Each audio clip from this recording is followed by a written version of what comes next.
Elmira Police released body cam footage of a controversial dog shooting in the South Side while an officer was responding on foot to assist on an EMS call for a person not breathing and a possible disturbance on Wallace Place last week. It is what it is, man. Like, the officer did what he did. But the EPD says the officer was about 50 feet away from the dog when it started barking and running at him. The dog was told to get back, but after it did not, the officer fired 2 rounds from his handgun, one of which hit the dog, causing it to retreat.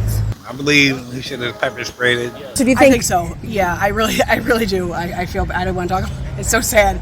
The dog survived the shooting but was euthanized shortly after. The same dog bit someone in December of 2022, and it was deemed a dangerous dog by the city, which required the dog to be confined or leashed.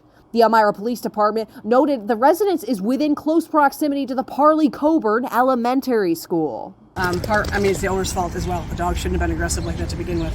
So it starts from the owners. Many locals commenting about the incident on Facebook echoed similar sentiments. The release of the footage comes after much talk and criticism of the incident on social media.